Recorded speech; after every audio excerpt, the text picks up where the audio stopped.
Hello दोस्तों, आप सभी का स्वागत है मेरे इस YouTube चैनल की एक और नई वीडियो में। आज जो मूवी एक्सप्लेन करने वाला हूँ उसका नाम है द नन। ये मूवी 2018 में आई है और ये मूवी द कंजूरिंग मूवी से किस तरीके से कनेक्ट होगी वो भी मैं आगे एक्सप्लेनेशन में बताऊँगा। तो चलिए अब बिना किसी देरी के वीडियो को स्टार्ट करते हैं। तो मूवी के स्टार्टिंग में हम रोमानिया के एक चर्च को देखते हैं जिसके अंदर दो नन एक रूम की तरफ जा रही थी, जिसके दरवाजे पर लैटिन भाषा में लिखा हुआ था फ्लिरिट हिक डियो, जिसका मतलब है खुदा का साथ यहीं तक। दोनों में से जो सीनियर नन थी वो उस रूम के अंदर चली जाती है। उसके अंदर जाते ही दूसरी वाली जो नन थी वो घबराने लगती है और रोकर प्रेयर करने लगती है। तभी वो सीनियर नन अंदर से जख्मी हालत में बाहर आती है और दूसरी नन को एक रूम की चाबी दे देती है। तभी उसे कोई रूम के अंदर खींच के ले जाता है। जो जीसस क्राइस्ट का क्रॉस था वो भी उल्टा होकर जलने लगता है और जो दूसरी नन थी वो उसी चाबी के साथ उस रूम की विंडो पर से कूदकर आत्महत्या कर लेती है। अगले दिन सुबह में जब एक किसान उस तरफ आता है तो उसे उस नन की बॉडी लटकी हुई दिखती है। इसी के साथ हमें मूवी का टाइटल दिखाया जाता है। इसके बाद हम वेटिकन सिटी में फादर बर्ग को देखते हैं, जिसे वहाँ के पोप उसी चर्च में जाकर उस नन की मौत के बारे में इन्वेस्टिगेशन करने के लिए कहते हैं। फादर बर्ग के साथ सिस्टर आयरीन भी जाने वाली थी। सिस्टर आयरीन ने अभी तक नन की शपथ नहीं ली है। वहाँ जाकर दोनों उसी फ्रेंची किसान से मिलते हैं जो कि उन दोनों को चर्च तक ले जाकर उसी रूम में ले जाता है जहाँ उसने उस नन की डेड बॉडी को रखा था। फ्रेंची फादर बर्ग को बताता है कि इस डेड बॉडी को मैंने सुला कर रखा था, लेकिन अभी ये बैठी हुई है। फादर उसकी बातों पे ज़्यादा ध्यान नहीं देता। फादर बर्ग को उस नन की डेड बॉडी के हाथ में से वही चाबी मिलती है जो कि सीनियर नन ने उसे दी थी। वो तीनों मिलकर पूरे सम्मान के साथ उस नन की डेड बॉडी को दफना देते हैं। जब डेड बॉडी को दफना रहे थे तब कोई नन फादर को विंडो में से देख रही थी, लेकिन जब फादर उसकी तरफ देखता है तो वहाँ पर कोई भी नहीं था। जब वो तीनों अंदर जा रहे होते हैं तो वहाँ उन्हें मदर सुपीरियर मिलती है जिसकी बॉडी पूरी तरीके से कवर थी और वो बहुत ही अजीब तरीके से बिहेव कर रही थी। फादर बर्ग उन्हें बताते हैं कि वो वेटिकन सिटी से आए हैं जो नन ने सुसाइड किया था उसके बारे में पता लगाने।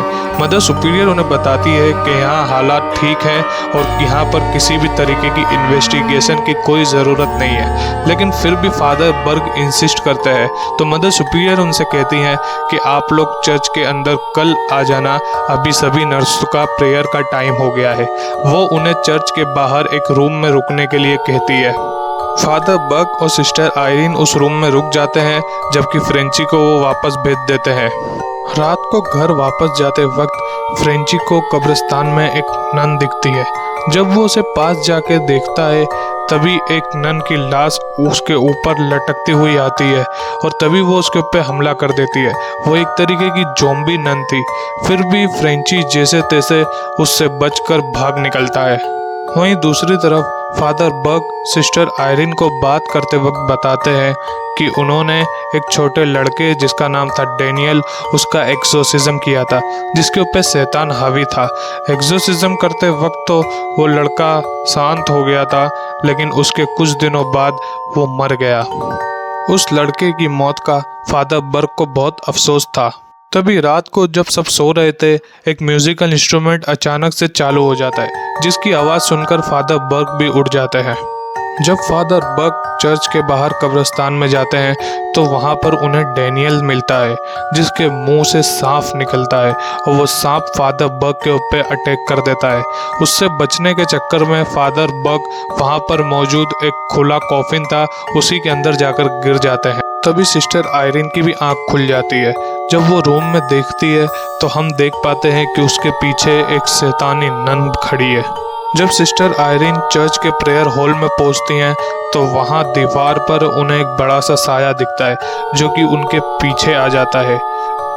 जब सिस्टर आयरीन मिरर में देखती हैं तो वो साया एक शैतान था। वो शैतान के मिरर में दिखते ही मिरर भी टूट जाता है। इसके बाद जब सिस्टर आयरिन बाहर जाती हैं तो उन्हें एक कब्र के पास से बेल बजाने की आवाज़ आती है। वो फादर बग ही बजा रहे थे। तो सिस्टर आयरिन उस कब्र को खोद के फादर बग को बाहर निकाल लेती है। उस कब्र में से फादर बग को किताबें और एक कंकाल भी मिलता है। जब वो दोनों अगले दिन चर्च में जाते हैं तो चर्च की सीढ़ियों पर जहाँ पर वो नन लटकी हुई मिली थी वहाँ पर पहले से भी ज़्यादा खून आ गया था। जब सिस्टर आयरिन अंदर जाती हैं तो उन्हें एक नन दिखती है जिसका पीछा करते हुए वो प्रेयर हॉल की तरफ पहुंच जाती है। वहाँ पर उन्हें एक नन दिखती है जो कि प्रेयर कर रही थी। जब सिस्टर आयरिन उन्हें उठाने जाती है तो पीछे से सिस्टर ओआना आके उन्हें रोक देती है, जो सिस्टर आयरिन को बताती है कि यहाँ पर सभी नन बिना रुके प्रेयर चालू रखती हैं 24 घंटे। चाहे कुछ भी हो जाए ये प्रेयर रुकनी नहीं चाहिए। इसके बाद हम फ्रेंची को देखते हैं जो कि एक बार में बैठा बियर पी रहा था। बार वाला उसे फादर बग और सिस्टर आयरिन के बारे में पूछता है और उसे ये भी बताता है कि जब से उस नन की लाश मिली है तब से गांव में भी कुछ बहुत ही बुरा हो रहा है। सभी की फसल बर्बाद हो चुकी है, सभी के बच्चों को अजीब सी बीमारियां होने लगी है। ये सुन के फ्रेंची भी शॉक हो जाता है। वहीं फादर बक वही किताब पढ़ रहे थे जो कि उन्हें उस कब्र में से मिली थी। उस किताब में शैतान के बारे में लिखा हुआ था जिसका नाम था वलक, जो कि एक नन के भेष में होता है। सिस्टर ओआना सिस्टर आयरिन को बताती हैं कि सालों पहले जो रोमानिया का राजा था वो काले जादू की मदद से नर्क में से एक शैतान को बुलाने वाला था। उसने नर्क का दरवाज़ा खोल ही दिया था कि तभी चर्च ने उसके ऊपर हमला कर दिया और उसे मार दिया। चर्च के जो प्रीस्ट थे उन्होंने उस नर्क के दरवाजे में जीसस क्राइस्ट का ब्लड नाक कर उस दरवाजे को बंद कर दिया था और उसे प्योरीफाई कर दिया था। लेकिन वर्ल्ड वॉर 2 के दौरान बॉम्बार्डिंग की वजह से वो नर्क का द्वार एक बार फिर से खुल चुका है जिससे वो शैतान इस दुनिया में आ सकता है। सिस्टर आयरिन उस शैतान के बारे में और ज़्यादा पूछती हैं, लेकिन तभी एक दूसरी सिस्टर आकर उन दोनों की बातचीत को रोक देती है। दूसरी तरफ फादर बक वही किताब पढ़ रहे थे, तभी मदर सुपीरियर अचानक से आती है। वो फादर बक को बताती है कि इस किताब में तुम्हें कुछ नहीं मिलेगा। बात करते करते मदर सुपीरियर की मुंडी अचानक से टेढ़ी हो जाती है, मानो उसकी गर्दन टूट गई हो। जब फादर बक उसे चेक करने जाते हैं तो वो अचानक से उनका हाथ पकड़ लेती है। फादर बक जब उसका हाथ छुड़ाते हैं तो उसका हाथ टूट के गिर जाता है। उसका हाथ बहुत ही ज़्यादा सड़ी हुई हालत में था। जब फादर बक वहीं चेयर पे देखते हैं तो मदर सुपीरियर गायब हो चुकी थी। इसके बाद हम सिस्टर आयरिन का सपना देखते हैं जिसमें उन्हें कोई कहता है कि उसे मदर मैरी रास्ता बताएगी, और हम मदर मैरी का एक स्टेचू भी देखते हैं। तभी सिस्टर आयरिन नींद में से उठ जाती है। सिस्टर आयरिन देखती हैं कि उनके सामने ही एक नन बैठकर प्रेयर कर रही है। जब वो उसे देखने जाती हैं तो अचानक से रूम का डोर खुल जाता है और उसके बाहर एक रास्ता दिखता है। जब सिस्टर आयरिन उस रास्ते के पीछे जाती हैं तो वो उसी रूम की तरफ पहुंच जाती है जहां पर स्टार्टिंग में पहली 2 नर्स गई थी। वो वही रूम था जिसके अंदर वो नर्क का दरवाज़ा था। तभी रूम का दरवाज़ा खुलता है और वहाँ पर वो शैतान दिखता है। उसे देखकर सिस्टर आयरिन बहुत ही ज़्यादा डर जाती है और भागने लगती है, लेकिन वो शैतान उन्हें उस रूम की तरफ खींचने लगता है। वो उस रूम में उन्हें खींच लेता है। तभी पीछे से सिस्टर ओआना आकर उन्हें प्रेयर रूम में ले जाती हैं। वो उन्हें बताती हैं कि शैतान हावी हो चुका है और अब सभी नन को एक साथ मिलकर प्रेयर करनी होगी। जब वो प्रेयर रूम में जाती हैं तो एक नन वहीं पर बैठ के प्रेयर कर रही थी, जिसके बाजू में एक लाश पड़ी हुई थी जिसके ऊपर कफन डाला हुआ था। जब सिस्टर आयरिन वो कफन हटा के देखती हैं तो वो एक नन की लाश थी।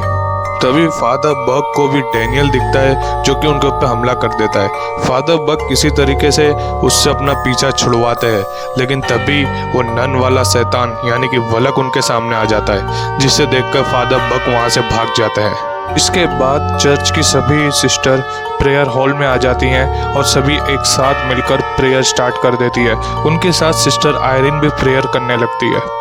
दूसरी तरफ फादर बक को वो रास्ता दिख जाता है कि जिससे बाहर का सामान चर्च में ले जाया जाता था। जब फादर बक वहाँ से अंदर जाते हैं तो एक मम्मी वाला शैतान उनके ऊपर अटैक कर देता है, लेकिन उसी वक्त फ्रेंची पीछे से आकर उसकी खोपड़ी तोड़ देता है और यहाँ पर फादर बक और फ्रेंची दोनों एक साथ हो जाते हैं।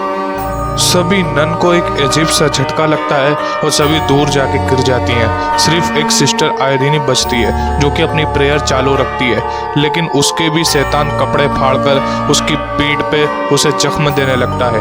वो सिस्टर आयरीन की पीठ पर शैतानी निशान बना देता है मार मार के।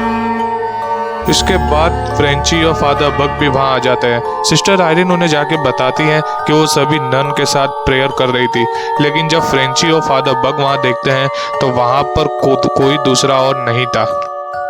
सिर्फ वहाँ पर वो कफन में लिपटी हुई लाश थी। जब फादर बग उसका कफन हटाते हैं तो वो लाश भी बहुत दिनों पुरानी जैसे गल चुकी थी, और तभी अचानक से वो लाश जिंदा होकर फादर बग के ऊपर हमला कर देती है। फादर बग उसके शरीर पर क्रॉस लगाकर उसे जला देता है। यहाँ पर सिस्टर आयरीन को समझ में आता है कि सिस्टर विक्टोरिया, जिन्होंने मूवी के स्टार्टिंग में सुसाइड करा था, वो असल में सुसाइड नहीं बल्कि एक सेक्रीफाइस था, क्योंकि उस शैतान को इस दुनिया में आने के लिए एक जिंदा शरीर की ज़रूरत थी। लेकिन सिस्टर विक्टोरिया ने सुसाइड कर शैतान को इस दुनिया में आने से रोका था। अब सिस्टर आयरीन, फादर बग और फ्रेंची, इन तीनों को मिलकर उस शैतान का जो नर्क का दरवाज़ा है वो जाकर के बंद करना था। इसीलिए सिस्टर आयरीन फादर बग की मदद से नन की शपथ ले लेती हैं। जब वो तीनों एक तहखाने में जाते हैं तो वहाँ पर उन्हें वही मदर मैरी का स्टैचू मिलता है जो कि सिस्टर आयरीन को सपने में दिखा था।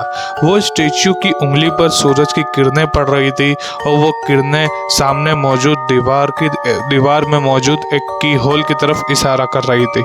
जब उस की होल में वो की को लगाते हैं तो वो दीवार में से एक दरवाज़ा खुलता है जिसके अंदर जीसस क्राइस्ट का ब्लड रखा हुआ था। उस प्योर ब्लड को लेकर वो तीनों शैतान के रूम की तरफ जाते हैं, लेकिन रास्ते में ही तीनों अलग हो जाते हैं। सिस्टर आयरीन के पीछे एक शैतानी नन थी जो कि उनके ऊपर अटैक कर देती है। जब उससे बचकर वो एक रूम की तरफ भागती है तो वो खुद को एक शैतानी चिन्ह के ऊपर खड़ा पाती है और वहाँ पर ढेर सारी लाशें थी जो कि शैतान के काबू में थी। दूसरी तरफ फादर बग को भी ढेर सारी नन दिखती हैं जो कि शैतान के वश में थी, लेकिन फादर बग होली क्रॉस का सिंबल बनाकर उन सभी को वहां से भगा देते हैं।